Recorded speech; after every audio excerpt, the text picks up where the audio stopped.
Okay, I think that we're live.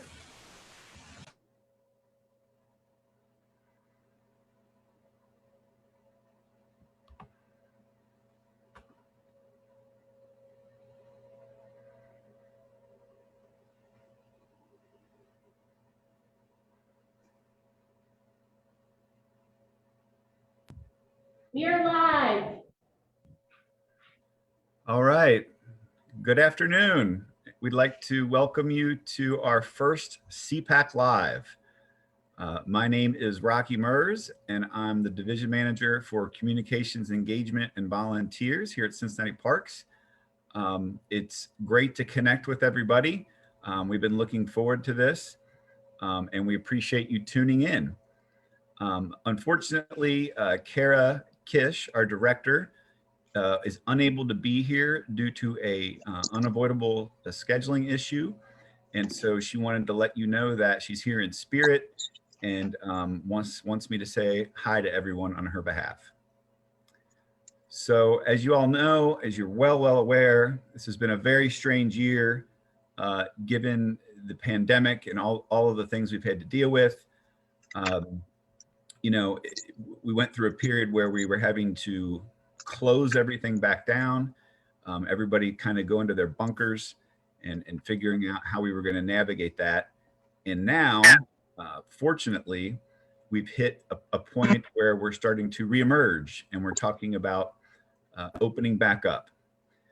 On top of the external sort of issues that we've been dealing with, we've had a lot of internal changes to our staffing, to our staff members themselves, as well as to our organizational structure.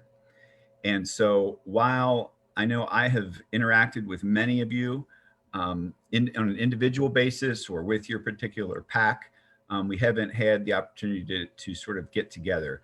So we've got a lot of information that we'd like to share with you. I know there's been a lot of questions that many of you have had as we've gone along that we haven't been able to answer, like what's happening with events? When can I plan my picnic or my concert in the park? What's happening with that? And so we are in a really good spot now to give you some of that information. So I'm going to run through a few things to provide information. And then we've got some of my colleagues here who are going to also provide some updates on those organizational and staffing changes that I mentioned. We're going to talk about the Cpac grant process through our friends at the Parks Foundation. We're going to talk about Parks events and what's the latest there, as well as our volunteer program. So that is a lot to cover, and we're going to be finished with this no later than 6 o'clock. So we're going to be mindful of the time. We've asked each of our presenters to keep their prepared remarks no longer than 10 minutes. And my guess is they all probably won't take up that much time. And then we're going to have some time at the end of each of the presentations to do a moderated question and answer period. And so the way to engage with that is during the presentation, if you have a question, please write that in the comments, as well as after the presentation if you think of something. We've got someone on our team, Kelly Pillar, who works with us, and she's fantastic, is going to be monitoring those questions.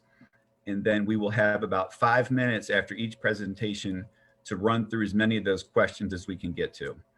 In addition, there'll be an open question and answer period at the very end. Anything that we don't cover during this session, we will respond individually and provide answers, but we'll try and cover all the big stuff at least here. If you are a Facebook member and have an account, you will be able to post in the comments your question or any other comments you have.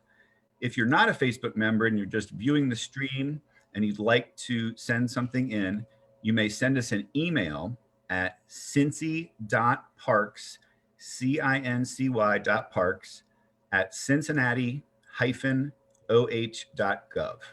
And that is an email address that comes right to us, and we'll be sure to get your question answered either here or again after the meeting. All right, so I think that covers the ground rules.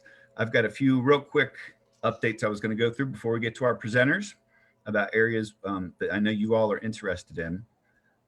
With the weather warming up, it's park season. Our parks are getting flooded with people. It's great.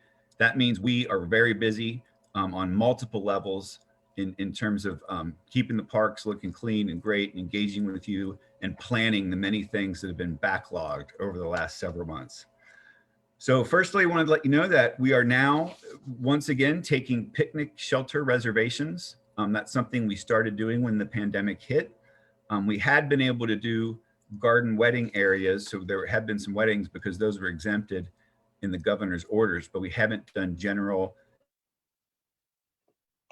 picnic shelter reservations. So that system is now live. You may go on and make a reservation for any time Friday, April 30th and beyond. So you can go on now and make the reservation. The earliest reservation you could make would be for April 30th. So we've gotten a lot of questions about that. Wanted to let you know what was happening there. Crone Conservatory is very excited to be re-emerging with the show Butterflies of Bali, our annual butterfly show, presented by the John A. Schroth Family Charitable Trust. And the first day will be May 8th, and the run has been extended all the way through September 6th. That's a little bit different time frame that we've done in the past for a butterfly show, but as I'm sure a lot of you have felt in your worlds and your organizations, our revenue's taken a big hit with having Crone being closed down. All the ticket revenue and other revenue for Crone goes right back into keeping Crone beautiful. So we're hoping having the extended run is going to allow us to make a big comeback. So please tell your friends and make a visit, put it on your list. You've got plenty of time to do so. And then finally, we're also intentional about organizing this today on Earth Day. We are very excited about that. And there's a number of things that are going to be happening between Earth Day, which is today, and Arbor Day, which is April 30th, a week from tomorrow. Kicking us off in that effort was this morning. We had a wonderful event at Mount Echo Park with our friends at the Park Foundation and the Life Center Donor Network, who worked with us to create the Path of Life, which is planting of 40 native trees that will be along the path at Mount Echo Park. And that's built as a permanent recognition of the amazing contribution of life donors and of and the wonderful gift that is organ donation. That was today. You probably saw us talking about that. Also on Arbor Day, which is April 30th, our Natural Resources Division is putting together a tree planting at Eden Park at the Vietnam Memorial, which is kind of our official Arbor Day recognition. And it'll be a brief program that is going to be Facebook Live. There's going to be volunteers doing a planting there. And then, of course, all week we're going to be sharing information out with everybody in terms of how important the natural environment is, how important it is to plant a tree. We're also going to be touting the fact that this is our 40th anniversary of Cincinnati being designated as Tree City USA City, our 40th year. So that's something we're really proud of.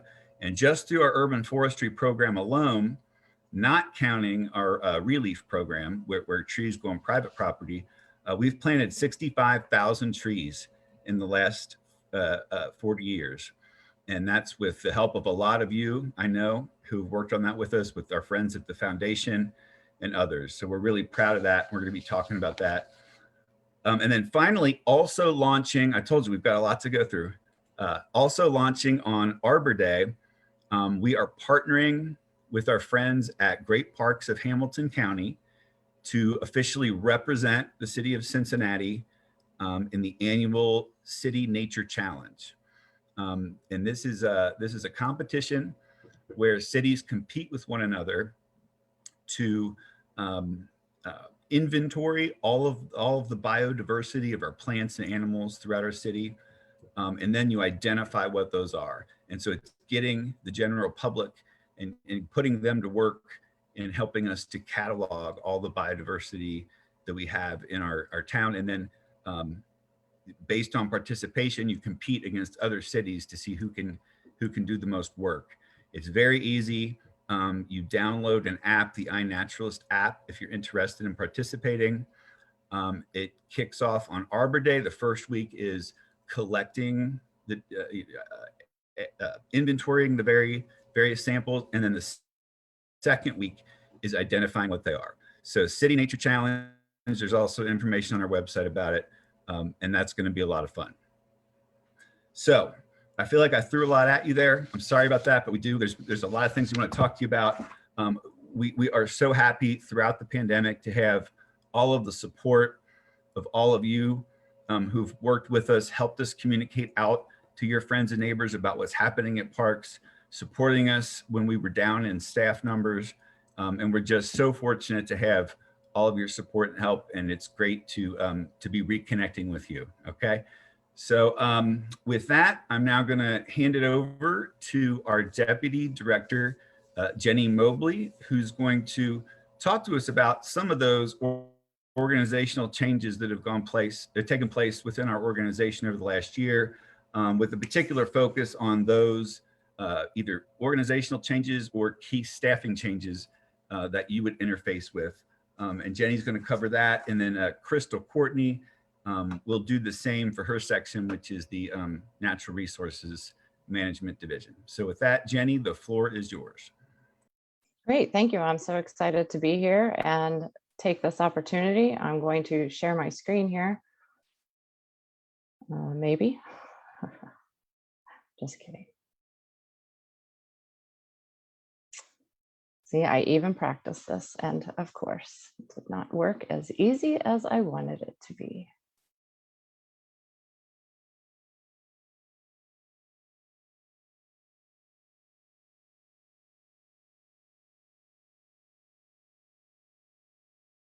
There we go.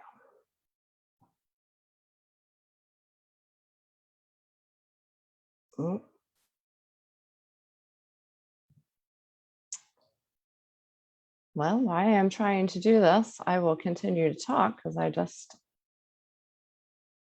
took myself off of everything.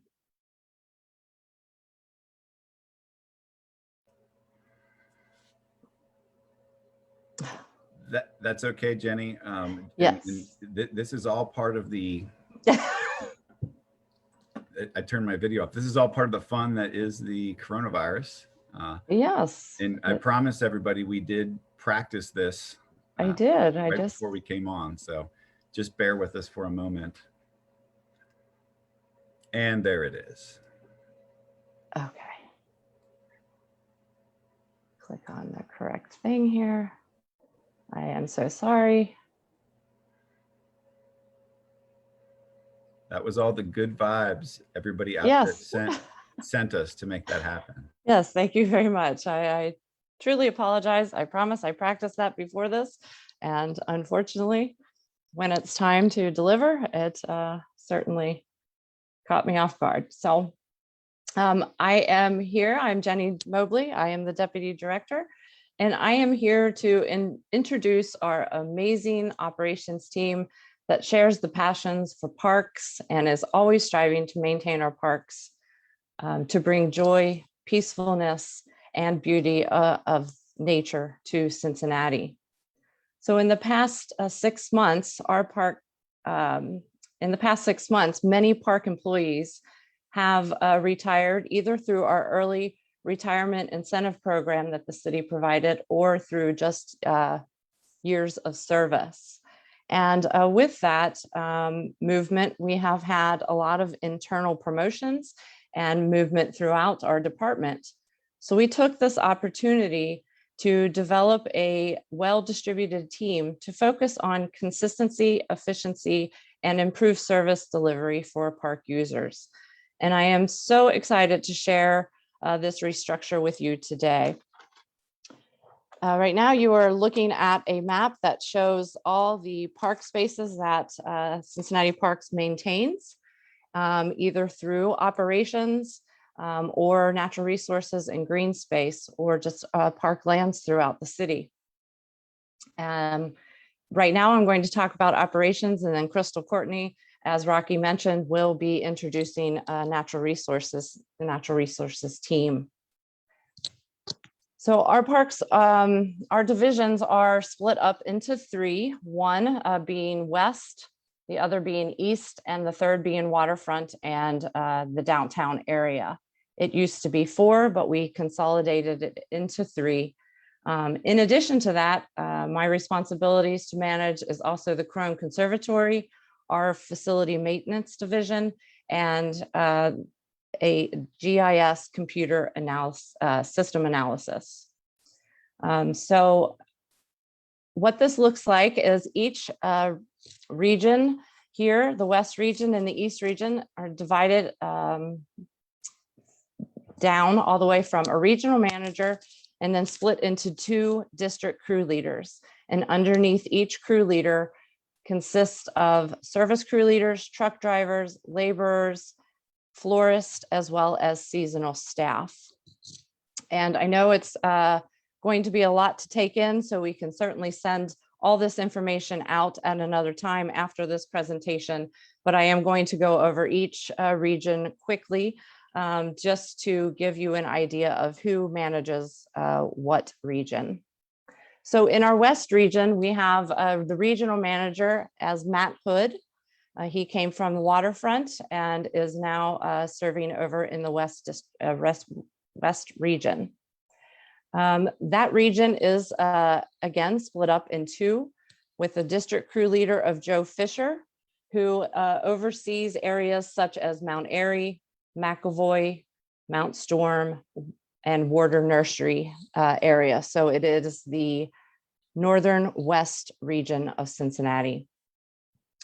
Then the other district crew leader in the West region is Angie Carlos, who oversees the southwest region of Cincinnati.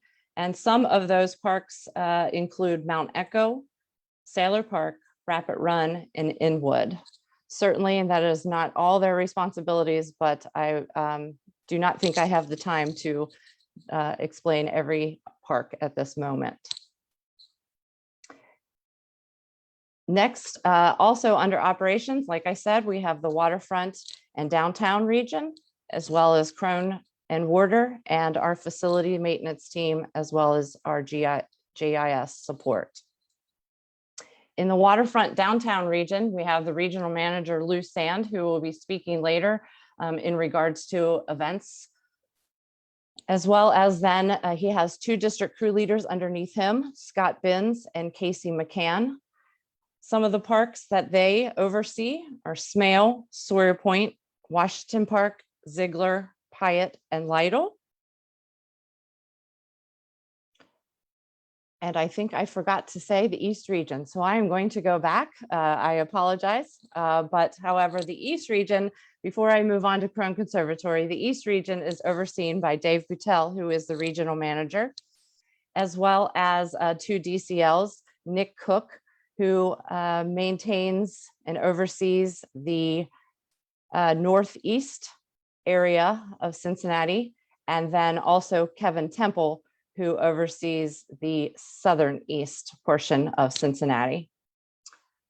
Now we will move on, as I'm sure you well know, Crone Conservatory.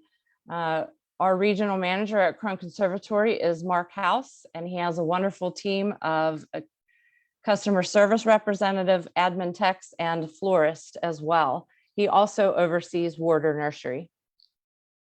Our GIS computer system analysis, Matt DeBona, certainly supports the department and has been working very hard to create a mapping system that will allow parks to inventory our data and record all of our information and protect our assets for the future. This information is very vital to our department and will be able to tell us many different things. He is certainly mapping out a variety of information, such as everywhere from picnic tables to all the trees and all our assets throughout the parks, and we'll be able to record that data and use it for the future. Lastly, we have our facility maintenance team, but certainly they are not the least of our department. Facility maintenance consists of our maintenance supervisor, Andy Sherman, and our maintenance crew leader, Bob Heiler. They provide support for the entire department, and they certainly look out for all our preventative maintenance for all our facilities, as well as help us with all our repairs. So I know I did go through that very quickly. Like I said, I will be able to provide you with a full list of all our parks and who manages each park, so that there is no confusion in the future.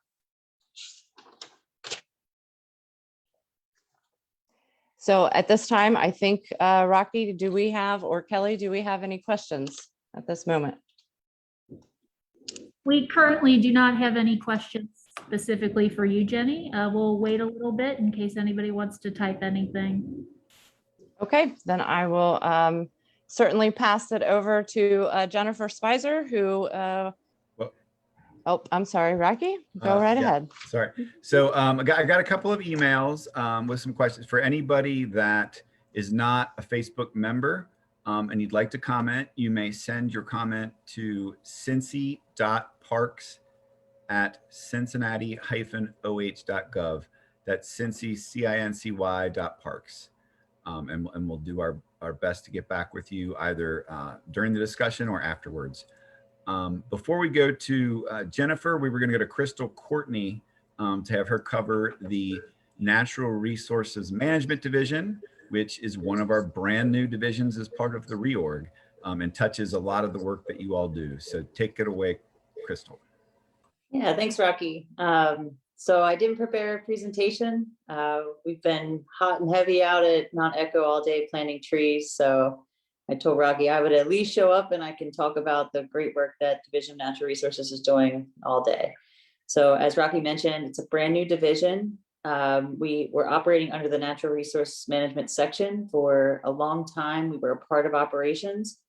And with the reorg, basically what had happened was we remained as urban forestry, land management stayed under, and then we added green space and explore nature. So with that, urban forestry is led by Robin Hunt. So he was promoted recently to the urban forestry supervisor position, which is where I was at.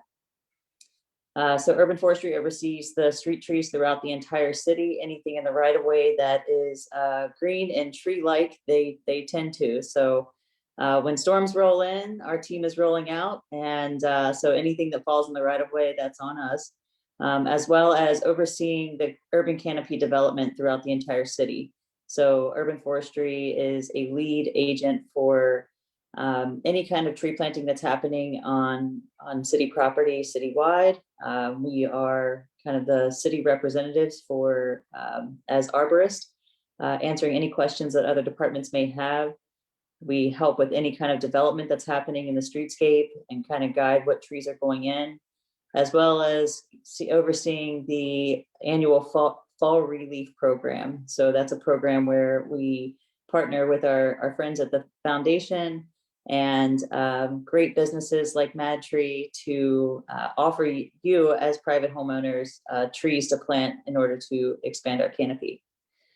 So in addition to that, we have our land management team, which has historically been ran by Jim Godby. Jim retired in September of last year through the city's early retirement incentive program. And with that, I filled his gigantic shoes for 6 months. I have so much respect for Jim and the work that he does and the efforts that it takes to maintain trees and forests throughout the Parks Department, throughout the park system, and especially our deer management program. So with that, in late March, Garrett Denio, I think I said that right. He was promoted to the land manager position. We also added 2 florist positions, full-time florist positions to the land management team. And those are filled by Greg Torres as our trail tech and Drew Goebel as our conservation tech. So what those 2 roles are basically doing is working really hard to assist Crystal Johnson-Roberts in all the amazing work she does to help with invasive species management and trail building. So Drew is currently working on putting together land management plans for key parks. Our intention is to develop these land management plans across the system. And what that's going to do is give guidance to Cpacs and volunteer organizations and volunteer leaders to kind of guide where invasive species management needs to happen.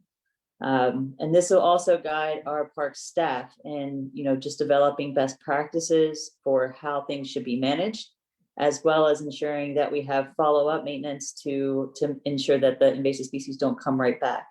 So Drew has been he's phenomenal. He was promoted or moved to conservation and land management from the waterfront district. He has a background in this kind of ecological restoration. He's a very passionate young man. And then Greg Torres, he just got hired on a couple of weeks ago. Many of you may know Greg from the great work that he did at the Civic Garden Center. So we were lucky as he was moving from that position. This trail technician position came open, and we got him. So we're very lucky to have him on our team. He is an amazing, very passionate individual.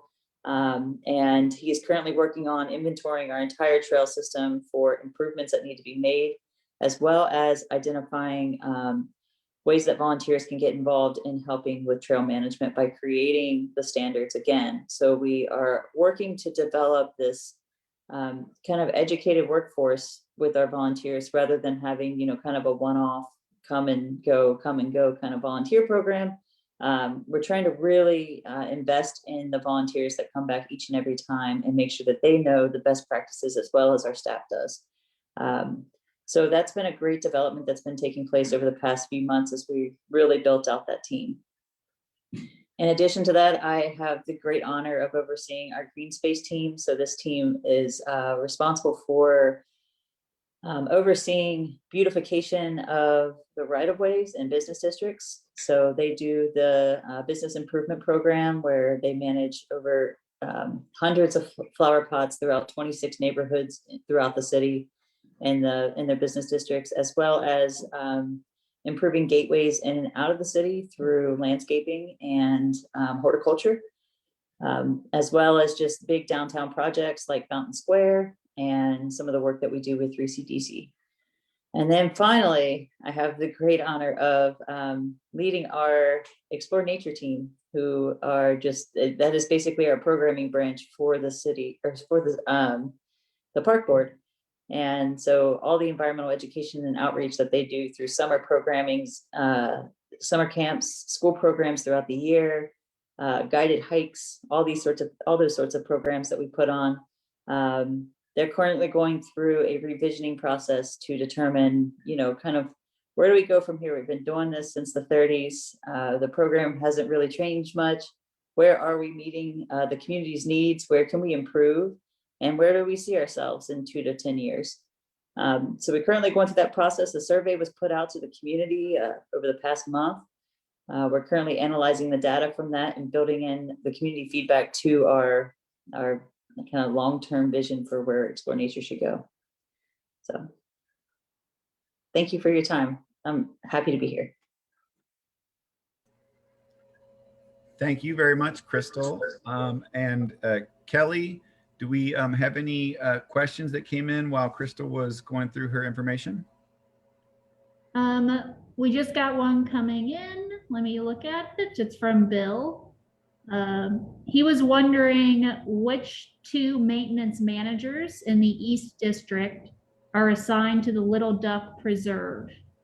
And then he's also wondering if Drew Goebel, that Courtney is mentioning, if this Drew was thinking of being very helpful and knowledgeable in helping us with learn how to identify and remove different kinds of invasive plants. He loves Courtney's program for standardization of invasive plant removal, training across staff and volunteers. That's a very big deal to him. Yes, so I can answer some of that.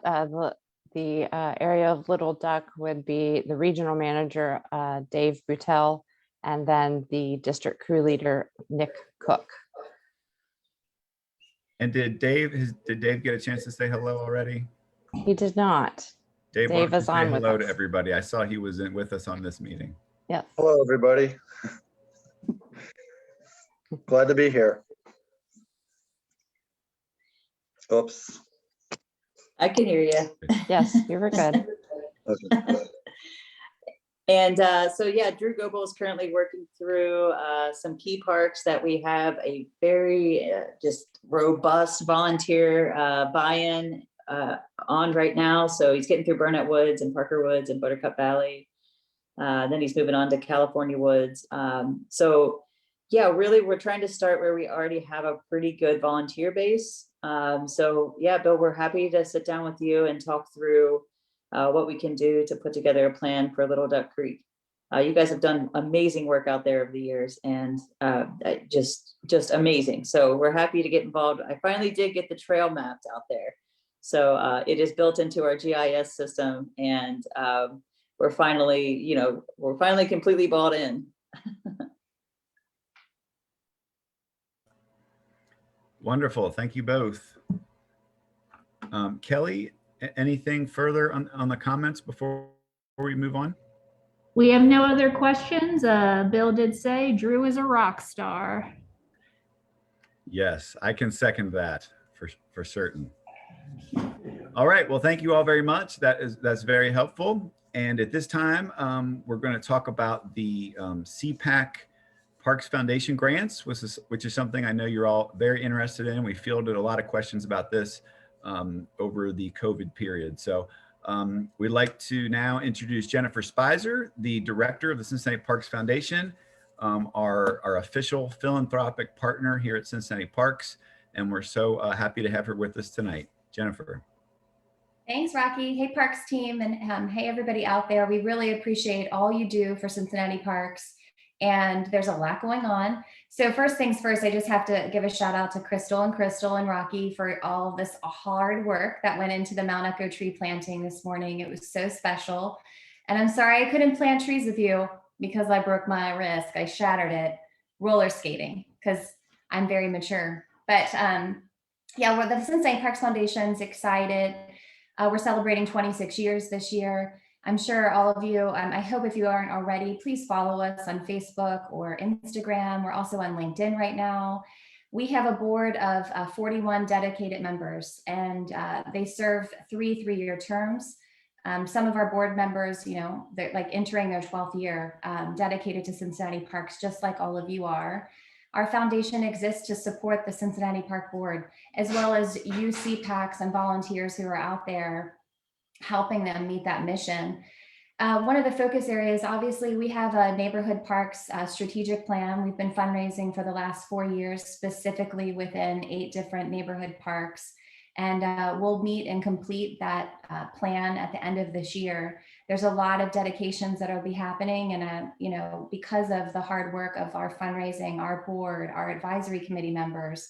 So Tom Jones Commons will be dedicated, we believe sometime in June, and I know Rocky will share more information about that, but that's a donor that we've been working with since 2015 that will help develop the lower reservoir lower reservoir area below Mirror Lake and Eden Park.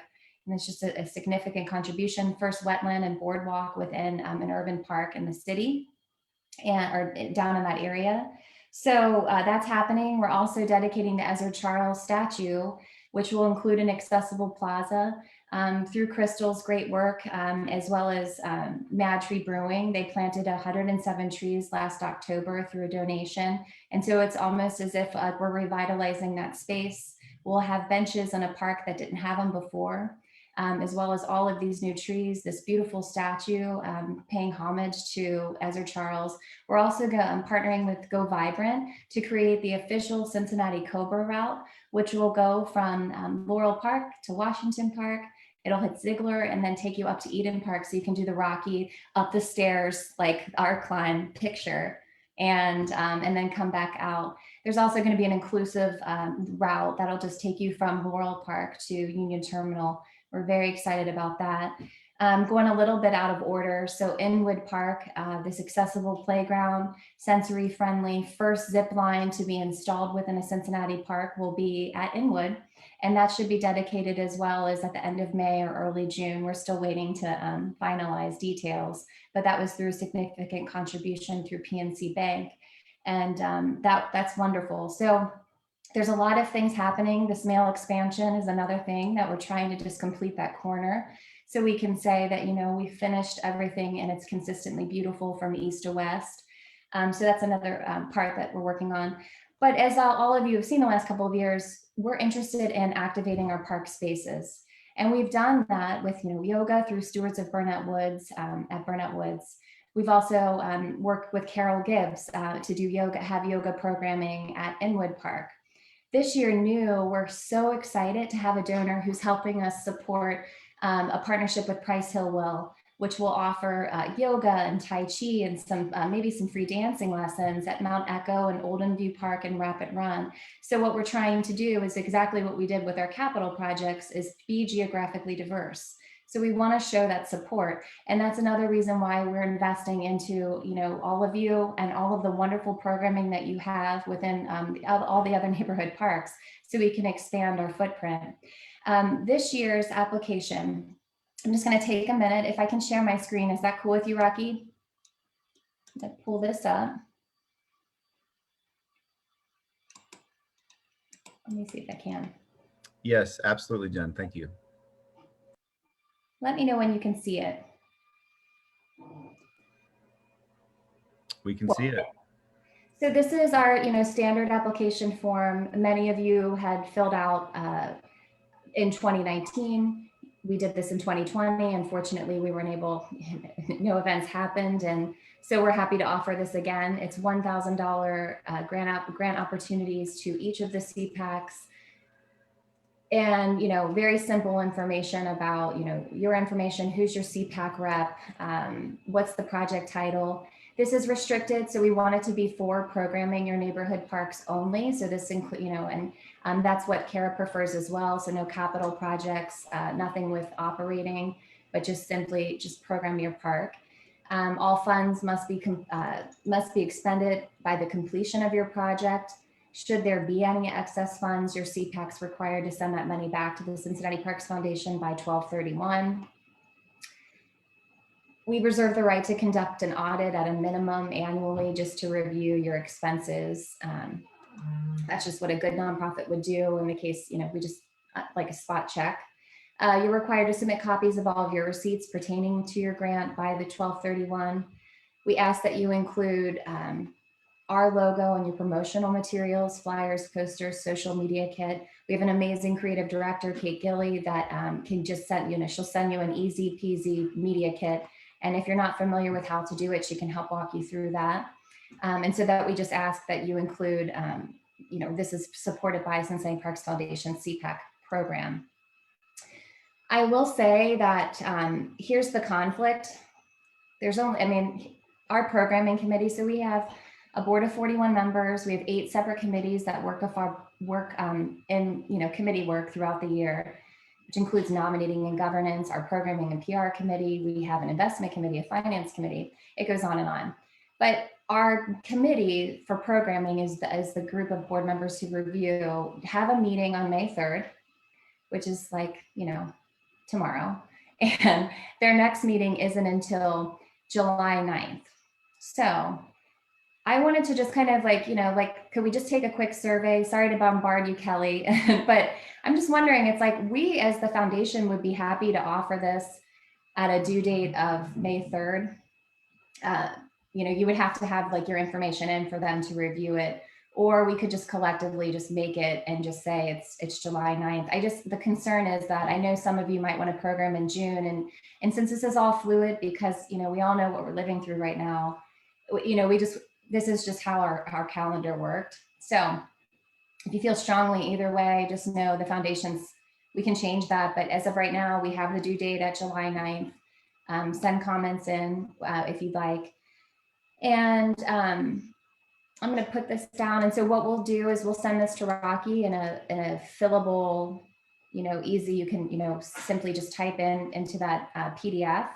And then you can send it back by email. We'll tell you who to send it to, and we'll decide on that due date.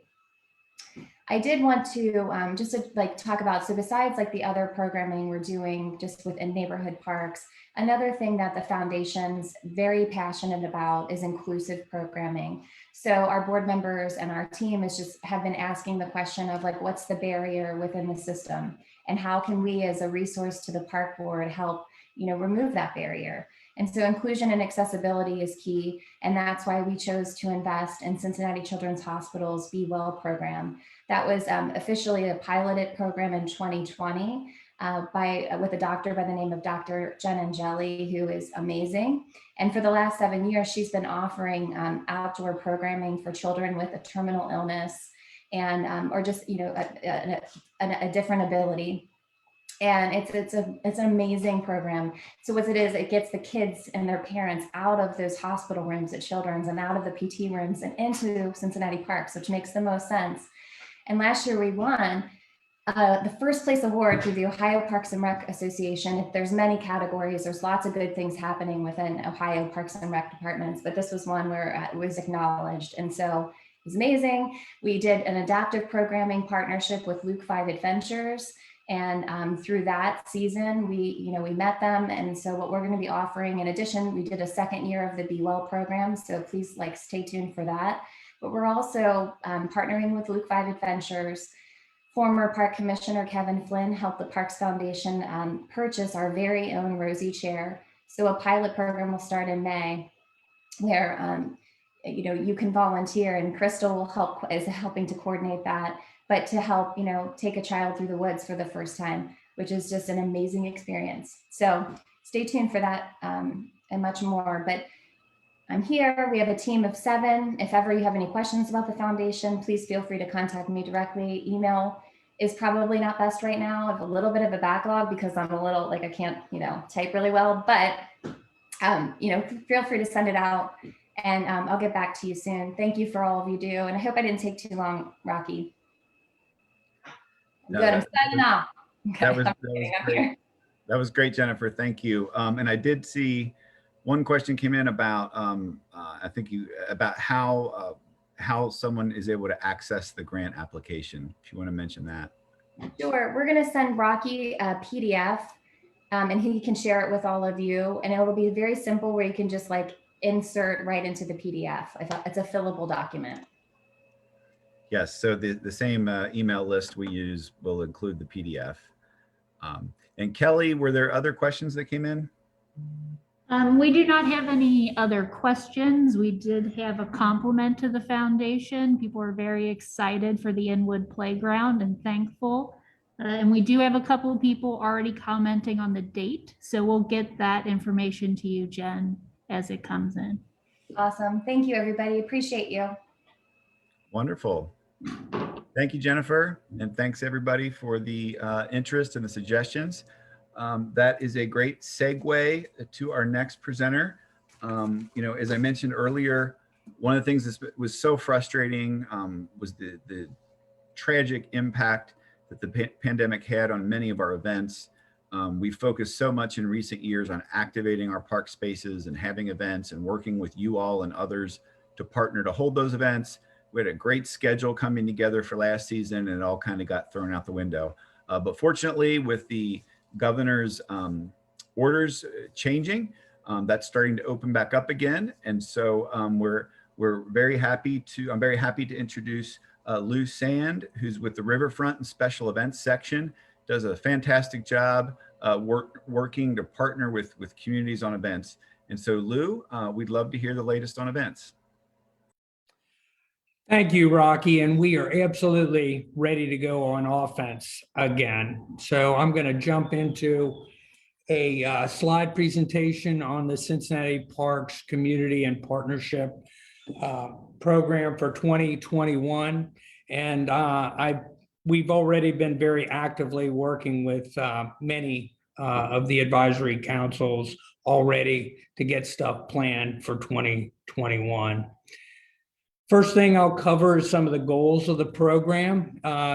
Number one is to build strong community-based partnerships, support the Cincinnati Parks mission, support the basic principles of clean, safe, reliable, beautiful, and enriching, support of CARES, and enhance the brand and image for Cincinnati parks, and ultimately to improve our neighborhoods. The mission statement for the program is Cincinnati Parks, in partnership with community-based organizations, provides family-friendly programming in various locations. The key here is where we can find a viable advisory council or community council that will be able to actively partner with us. As Rocky mentioned, we're coming out of the apocalypse, and while many of the governor's orders have been relaxed, there are still protocols in place, which are pretty much summarized with this slide there on the right. And we have that in graphic form, and those signs will be placed on out in various locations at the events that we will hold this year. But some of the principles of these restrictions are social distancing protocols are still in place. Hand sanitization is encouraged. Wearing a mask when unable to attain your 6-foot distance will still be a requirement. And, people should stay home if they're sick. Okay, now I'll get into kind of the meat and potatoes of what we have planned so far this year. AMPT and SchmidLab, actually, all that stands for is actually the fund lines that enable us to do some of the financial support for some of these programs. These programs are partnership-based, as I previously mentioned. They can provide seed money for music-based programming. We can also provide the Riverfront team event production support as required. Staff support is available both or either from the Riverfront or the region where the event is going to take place. Obviously, the use of a parks venue. And in some cases, we can provide additional support capabilities. For example, movie equipment. We do have a projection system and a screen. We do have audio systems at the riverfront and things of that nature. Now let's talk about what actually has been planned already. At Stanberry Park, our community partners are the Stanberry Park Advisory Council and the Mount Washington Community Council. This is their 5th year of programming, would have been the 6th year. The first thing on the agenda will be the Kyle Plush Pavilion grand opening, which will be a ceremony, but it will also, expand into a 4-hour-long festival featuring a children's band, Jason and Joni first, and then Aaron Levin. We also have 4 concert / movie nights planned June through September. Other than the one in June, they are all the first Fridays. And also a car show will be integrated into the July Friday Night Fun event.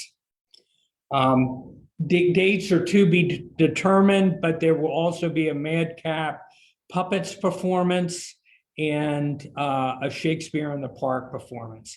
And the Madcap Puppets is actually being funded through the Mount Washington Community Council.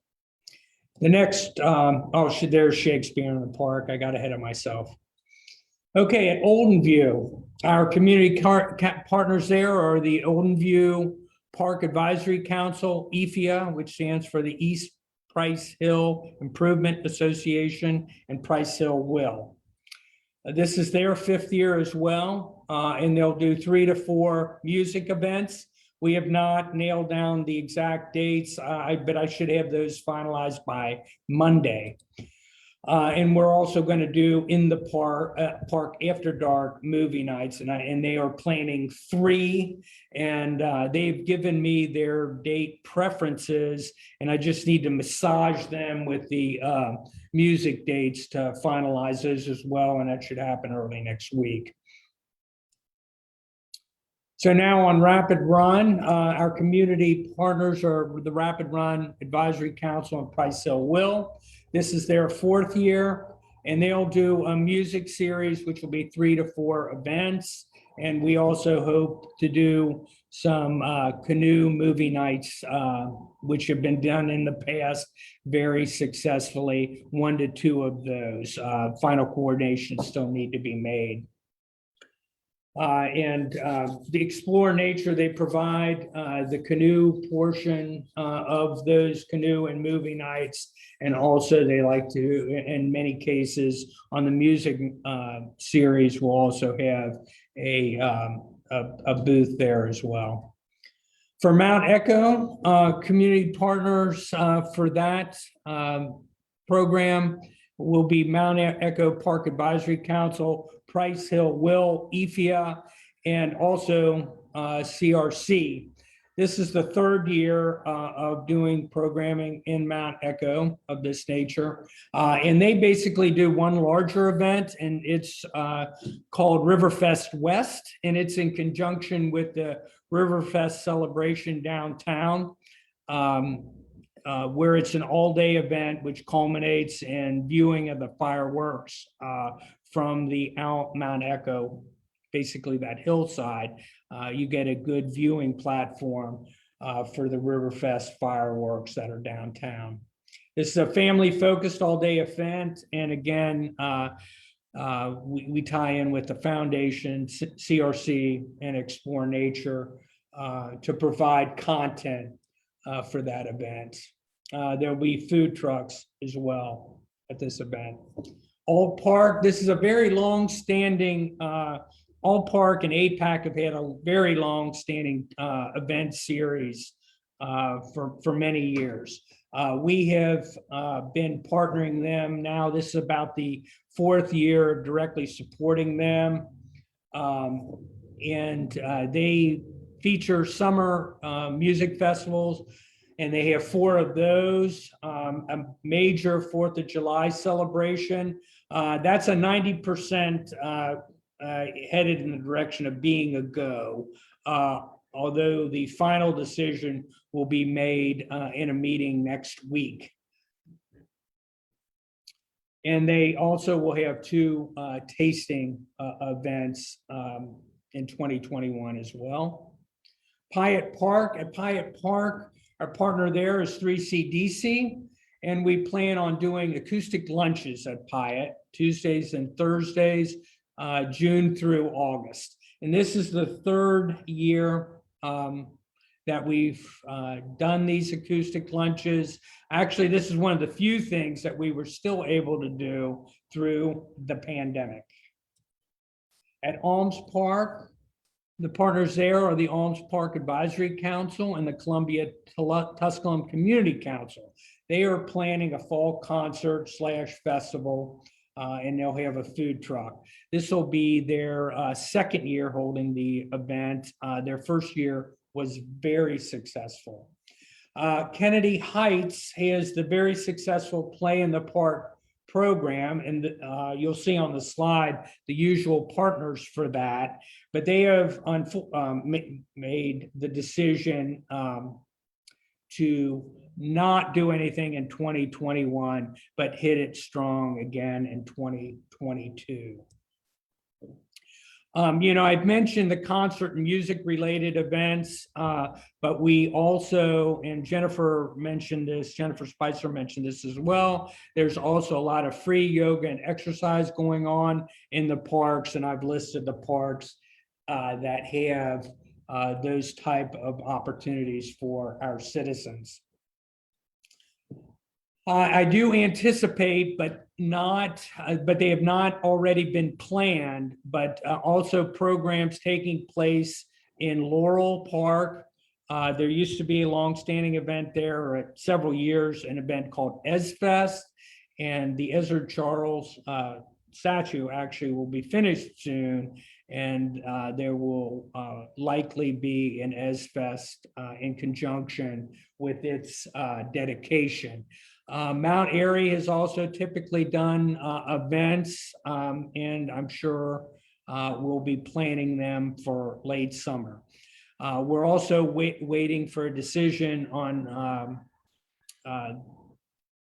the Westwood Community Council on whether they will do their second Saturday events, which we have supported, and this would be the second year. Also, Owl's Nest, there are two potential events that may be planned yet for 2021, a fall concert and hopefully National Night Out, which has been at Owl's Nest for several years now. Real quickly, Burnett Woods has its own kind of fund line to do programming there. We have partnered with Cincinnati Cultural Arts Center, Preserve Burnett Woods, and the Burnett Woods Advisory Council. And as of right now, we've got the Wednesday in the Woods series planned, but are prepared to do more activities in Burnett Woods as well. So that covers all the stuff, basically in our community, in our neighborhood parks that are community-based. I did throw a slide up here to let everybody know that there's a lot of stuff planned for the two downtown parks as well. And I've listed them on this slide here. Music at the Esplanade, that refers to music programming at the Castellini Esplanade, which is at the extreme west end of Smale Park. We're also going to have a music series at the Schott Amphitheater, which is at the extreme east end of Sawyer Point.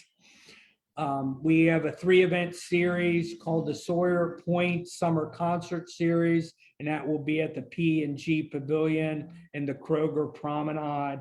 And we have Smale Mind and Body, which is at the Schmidlap Event Lawn in Smale Park. And for some reason, it's not on this slide, but we also partner with Christian Moorline for the Rockin' on the Roebling series, which is also at the Schmidlap Event Lawn. Also, one of the final things I'd like to do, and I know I'm getting the evil eye from Rocky because I'm getting close to the end of my time, but I'd like to introduce Calista Harvey, and I've listed her contact information. She is a new event rec specialist for us, and she will be very actively working with members of the various parks advisory councils to coordinate the logistics for the events that I kind of have outlined. Say hi, Callie. Hi, everybody. I'm really happy to be here. Cool. So now I guess we're ready for questions. Yeah, if I could just interject real quick. Thank you so much, Lou. I mean, he covered a lot of ground. As you can see, there's a lot that's planned already. And then the other part of that message would be, that could be your park. If you are interested in doing something like that, we've made a very deliberate change here in the last few years at parks, where we really want to engage with you all to get programming going wherever possible. It's great for the community. It's great to have more people enjoy our parks in new and different ways. And I know from many of the meetings I've been with your groups, there's lots of ideas bouncing around. Lou and his team, and I know Calista will be no exception, just do such a great job of making these happen wherever they can. They know all the ins and outs of what you might need to do to get a food truck, or permitting questions, or any of those things that may intimidate you, like might prevent you from doing an event. They know how to interact with all those systems. So thank you very much, Lou. We appreciate that. And then I'm going to kick it over to Kelly for questions. And I think she's got a couple announcements for us too. Hi. So first off, Mary Jo Vesper wanted to say that Mount Storm Park has Shakespeare in the Park in August, organized by the Mount Storm Advisory Council. And then we don't have any questions for Lou. We have a bunch of exciting compliments. They love everything you're doing, and they're so thankful that you're making this happen. Cynthia also said, great work, Lou. It's going to feel normal again in the parks. So everybody's very excited Cool. about our future season. The foundation, based on your feedback from the comments, is going to offer 2 application periods. For the Cpacs ready to apply now, the due date will be April 30th. The second application will be due July 9th. We're certainly very excited to get things back to normal. Wonderful. Well, thank you all. Thank you all so much for that information. That's fantastic. And a lot more to come, a lot more to come.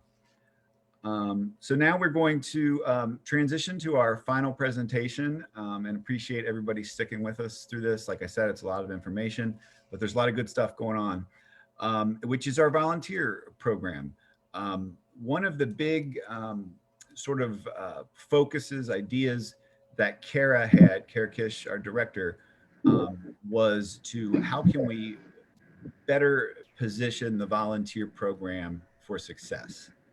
And in many ways, people can volunteer doing so many different things, which Crystal's going to talk about in a second, but it's very different, and it can often be a different experience for our volunteers if you're helping a crone versus if you're helping remove invasive species, versus if you're helping at an Explore Nature summer camp. And it was kind of scattered all over the place a little bit. And so Kara made a very direct effort to centralize those efforts, have them all in one place, and which will provide more support to the program, allow us to do partner with you on the ideas you have, and hopefully simplify the process. And so that has all been centralized within our division, which is now the Communications, Engagement, and Volunteer division. And so Crystal Johnson Roberts, who I know many of you know, she needs no introduction, is going to talk to you about some of those updates. She's a long-time employee of ours, had been in a part-time status, and one of the number one improvement we made was to make her position full-time. And so we're very excited and thrilled, grateful to have her on our team. And Crystal, we'd love to hear about the volunteer program. Thank you. Okay, thanks, Rocky. I'm Crystal, if you don't know me. I wish I could see a bunch of faces, so hopefully soon we'll be able to meet all together.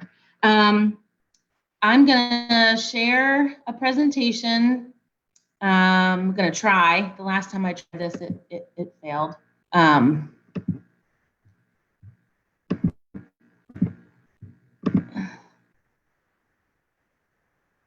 everybody see it? Yes. Yes. Awesome. Thank you. All right. So I had the great pleasure. Oh, actually, I wanted to start this off by saying thank you all so much. If you're here and you're watching, you're a volunteer. If you're part of our Cpac community, you are a volunteer, and it is National Volunteer Week /month. So many exciting things are happening this week and this year. And as always, we've had such a tremendous volunteer program. So thank you for everything you do in recognition of Volunteer Week, and just always. We always have so much appreciation for what you all do. Last week, I had the great pleasure to provide an update about the volunteer program to our board, who are all very engaged and interested about the volunteer program. And so I'm sharing some points from that presentation for you, and I'm going to end this with an ask. You guys always pull through when we ask for help, so I'm going to start off with What does the volunteer program do? The volunteer program harnesses the immeasurable enthusiasm and passion of the community, corporations, local advocacy organizations, educational and cultural institutions to support and enhance the important work of our staff in our beautiful parks. Just a few points. It adds a dollar value, and typically up until the last 2 years, it's been well over $1 million in dollar value. We use a national average volunteer average per hour, which is about $25 an hour, that expands the capabilities of our staff. The volunteer program enables an important stewardship function that's nearly impossible with our staff size for us to impact and improve and maintain our ecological health and our green spaces and our trails. It enhances events and community programming, provides people a direct way to support public lands, neighbors and community members that want to work in their parks. It gives them a direct way to be able to do that and connect with nature.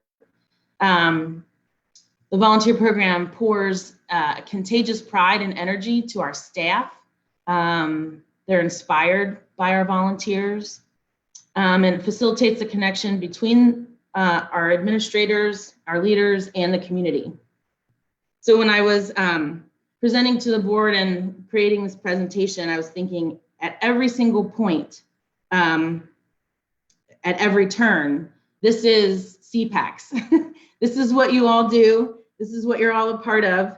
And you are all like the epicenter of our volunteer program. So you know a lot of this stuff already, but it felt good to be able to talk to the board about it. So there's a theme in a lot of this, with this meeting, a lot about our changes. What are changes? So what's changed with the volunteer program? Rocky touched on the fact that it was centralized, and it made perfect sense to be moved to the division that deals with communications, because there's a lot of recruitment, and the volunteer coordinator is generally an outward-facing position to link the community to the folks that are doing the work and the work that needs to be done. So it's been an awesome experience to be a part of a team. There's so much excitement, enthusiasm, more than I've felt in a long time about supporting the work that you all do to support us. So the volunteer coordinator position was made full-time, which was really exciting for me.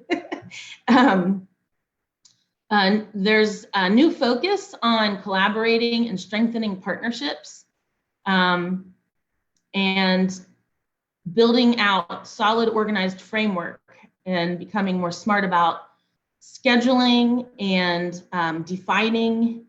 being deliberate about defining roles of our volunteers, so that we can plug volunteers into a framework, an organized framework. So the highlights of all these changes are the centralized function, improving our data and tracking, and working on improving ways that we recognize our volunteers, and communicating with volunteers, which is the newsletter. We have been sending a monthly newsletter for 5 months now. So keeping you guys plugged in to our changes and what needs to be done in a way for everyone to stay on the same page. How are all of our volunteers organized to support parks? So most of you are all aware that volunteers work in just about every aspect of the daily operations of parks, from our librarian at the archives in Bettman to land stewards, showing us the way, leading the way for us, setting the bar. Volunteers are within the fabric of our operations, working in parks on conservation and land stewardship, port helpers to support the basic grounds maintenance and upkeep of the parks, playgrounds, beds, shelter spaces. The group projects are a huge thing for us.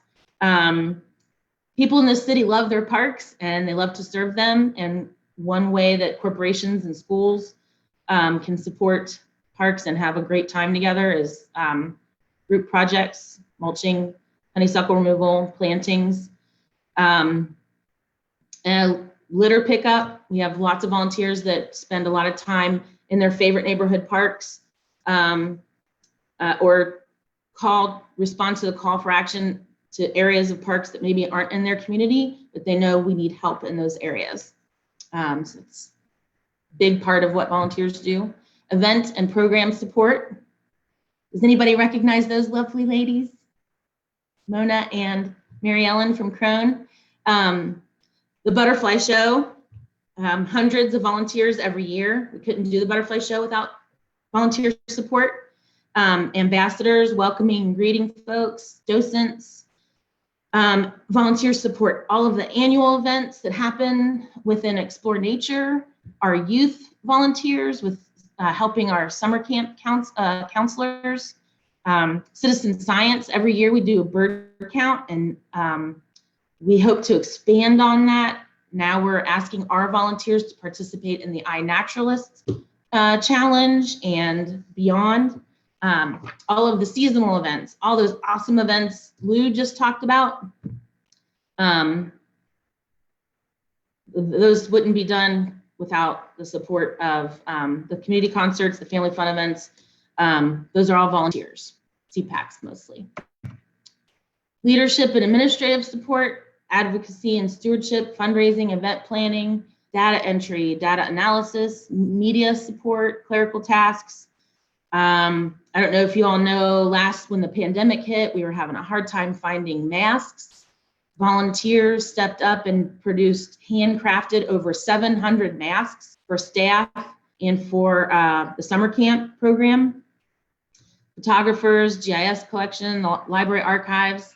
Essentially, any way somebody has a talent or a skill and wants to lend it to improve or support parks, we're going to make it happen. So we have long-term ongoing volunteers such as yourselves. Cpac members are committed individuals. We are trying really hard to shift organizing all of our volunteers into Better Impact. Better Impact is a website that will store a profile on each volunteer, what trainings you've taken, what events you're interested in, what your availability is, your schedule, where you've served, how you've served. And that collecting that data is extremely important, and it's how we tell your story. It's how we share the story of how important our parks are to the community to leverage grants and budget support.